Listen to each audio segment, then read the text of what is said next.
Hello, everyone's. I am here for my review of Real Housewives of Salt Lake City, Season 2, Episode 1. If you are new to my channel, welcome. I'm Lady T. Over here, I do reviews on reality TV as well as scripted shows. If you're returning, you're one of my peoples, welcome back. Full disclaimer. If you were a Jen Shah fan, I'm just going to let you know right now, I am going to be talking about her thievery this whole season. Just gonna let you know, even though we have not got to that part, I am still going to bring it up. I know I usually don't do that, but my mind, every time she said something, it was like, how did you get that money? How did you do this? How did you do that? So, yeah. So, Jen, she has a new chalet. The lease on the old chalet was up, and they in a new place. And my mind was like, okay, did you get this? Okay, yeah, she did get some, good little bit of money from her first season and, whatnots. But, like, it looked nice. Don't get me wrong. The place looked beautiful. But I'm just like, where was these coins coming from to afford this nice and lavish place? But, okay. She lets Lisa know that she and Sharif almost got a divorce. He assumed it was him because she, Jimmy, she was doing a lot last season, and she was, going off on people, and he assumed that she was acting out because of him.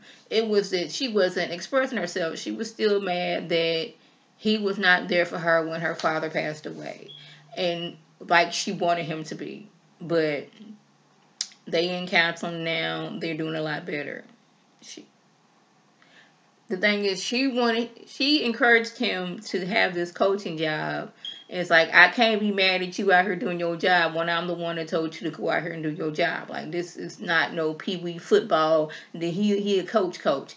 Now, I don't know if it's college. I don't know, because I don't follow sports like that. So I don't know if he's like the head coach, is he assistant coach, is he assistant to the assistant coach. I don't know none of that. But she was upset that he was not there for her in her time of need. But I was like, I would think that they have something in place that, like, if somebody in your family that passed away, that you get time off to be with your family and whatnot. I don't know. Heather wants her daughter to break the tradition of going to BYU. She wants her to go whatever college she wants to, because, like, that was tradition in her family. Go to BYU, find somebody you're going to marry, get married, have kids, live this wonderful Mormon life. She don't want that for her daughter. She's like, go out there. Everything that I didn't do, I want you to go out there and do. Have fun. Enjoy your life. Enjoy your early 20s. Do you, boo. Do you, boo. Now, I was like, I kind of understand that. But, you don't want her to be too wild. But you want her to not, just stifle herself like Heather did. I won't say stifle herself. You want her to have fun and, like, not, 20 years from now wondering, like, I didn't do it. I wouldn't, partying like I could have done in college. I wasn't networking and making friends through partying like I was, like I could have done in college. But yeah, even though she grew up Mormon. I guess since once that divorce happened and people were shunning her, she's like, I done lived my whole life by y'all standards. My husband decides to leave because I didn't want his sister I didn't want to, what happened? Her ex-husband, sister wanted them to, like, change the date of the baby's baptism or something like that. And she was like, I ain't going to do that. And he hop, skip, jumped, and left. And she realized, maybe this ain't the lifestyle for me. Chad, what's going over there with Whitney? It's her stepson's birthday. They taking shots on top of shots. And she got too much stuff in her hand and she dropped the cake. My first thing was like, why are we picking this up and trying to put it back together like we didn't just see this cake drop on the floor? You should have been taking that cake and throwing it in the trash, cleaning up and like, hey, y'all, drop the cake, my bad. But you dropped the cake twice in the house and then still brought it outside like she was going to serve it to the people. I'm like, Whitney, but what you doing? See, that's why you can't eat at everybody's house. Because she dropped the cake, tried to put it back together. Dropped it again, tried to put it back together. Took it outside like she was going to serve it and then dropped it for a third time. No, we not finna do that. Like, somebody should have been helping you with that. You got cake in one hand, you got plates and silver in the other hand. You done already took several of the shots. Whitney, what was you doing? Mary. She says when the whole panorama hit, Robert Sr. was stuck in Florida and he wasn't trying to get on no plane. Robert Jr., teenager, don't want to hang around with his mama, don't really want to talk to his mama. Like, can you put some money in my account so I can go here and do this? But as far as conversation, no. So she got to talking to herself and her mannequins. I was like, I mean, I don't say it's talking to myself, I just be speaking out loud. But this caused her to want to get into the podcasting business, her talking to her mannequins and whatnot. And I was like, I think you was talking to yourself way before this panorama happened. But I'm going to let you slide right now. Now, we have a new housewife. Her name is Jeannie. And they're asking her how she was. And, like, I'm not really sure because on paper, she's supposed to be 2 years younger than what she was. She was born in Vietnam. And her family were trying to sneak in. I guess they were trying to sneak into the United States. That's what I was getting, by boat. And they were captured and sent to a camp for like 3 years, was it? Yeah.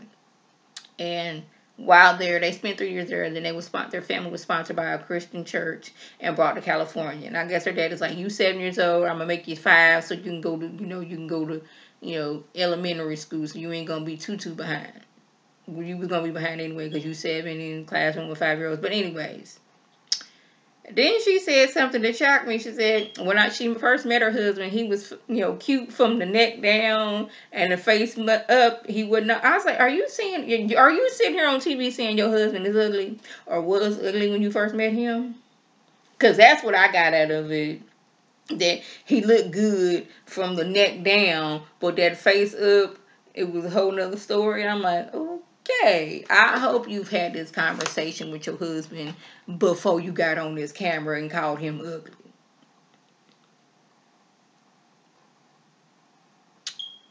So Jen been out here talking about everybody. Last season she was calling Mary racist because she didn't want to go to a gas station where black men were hanging out. And I was like, I would be nervous too because here in Houston, I don't live in the hood, but it's kind of like it has some hood areas, nice areas. People been living here 40 and 50 years, but like the gas stations and stuff, some of the gas stations in this area, they do be just hanging around. And my thing is, if you don't work here, you're not purchasing anything and you're not getting gas, why are you standing outside of this convenience store? But that's not going to deter me going because I don't be going to the convenience store by myself anyway. I be with people or with somebody, at least one person. I go in, get what I need to get, and come out. And then a lot of time it's somebody standing out there asking for change or whatnot. Side note, I don't know if I told you this one time. I was going to a convenience store because I wanted to get me a cappuccino. And on the way out, this dude, he was asking for some change. I ain't got no change. I was like, because I rarely have cash. You got a card? First of all, sir, that ain't none of your business whether I got a debit card or not. I was like, yeah, nah, this is my bill money. What's that in your back seat? Had a pound cake in my back seat. First of all, you asking me too many questions. Second of all, you shouldn't be looking in my car and what I got in there that I can possibly give to you, sir.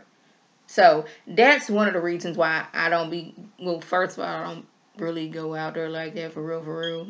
Be going to convenience stores and all that stuff. It's like, yes, you don't want to be harassed by anybody asking for money or none of those things. So I get that. But it seems like Heather, Jen, somebody posted something calling Heather racist and Jen reposted it. So Heather's like, if you reposting it, that's almost like you saying that you agree with him. Now y'all know last season Heather was the biggest cheerleader for Jen. Jen was as rude as Jen was to her, she was still rooting for Jen and like, Jen is my friend. I'm not gonna, just diss her like that or nothing. But it's like the way that girl treats you, and now she over like talking about you and everybody else. And she was talking about Brooks. and his sexuality and like his preference and like I thought, you know, that Bruce was gay. I think a lot of other people did, and it don't matter to me whether he was or wasn't, because that's not hurting me. It's not paying my bills, and it's not giving me money. It's not taking money. So I didn't care either way, but I assumed that he was. But is it Meredith? Yeah, Meredith was like, you know, she get on there, and Brooks hasn't defined his sexuality, so why are you over there talking about it and this, that, and the third? I was like, because it's Jen. She lashes out. That is what she do. That's what she does. Speaking of Jen, why are you over showing your auntie's prosthetic legs and saying she doesn't smell like hospital? She smells expensive, not expensive, but expensive. I was like, okay. We did not need you to lift up your auntie's skirt so we can see her prosthetic legs. We did not need that at all, boo boo. We did not. So yeah, that was a just. So Jen, it seems like she only has one friend, and that is Lisa. Because everybody else is like, you know, Mary, she's like, child, please. Ain't trying to be no friends with no doggone Jen, child. Heather's like, you out here reposting stuff about me, you being messed up. Meredith is like, child, you coming for my child, you coming for me. Whitney, I'm not really sure where she stands on the situation because you know, most likely Jen probably said some mess about her too. So y'all, that was the gist. If I left anything out, by all means leave a comment below. If you are new to my channel, welcome. Feel free to subscribe. This free all day, every day, free 99. Make sure your notifications are on so when my beautiful face puts up a video. You can click on it, you can like it, you can share it with your people, and you can come over and be one of my peoples. If you're already one of my peoples, oh, welcome back. Y'all know what to do. And tell your people to tell their people to come over and be one of my peoples by clicking that icon above. This is Lady T signing off. Have a good one.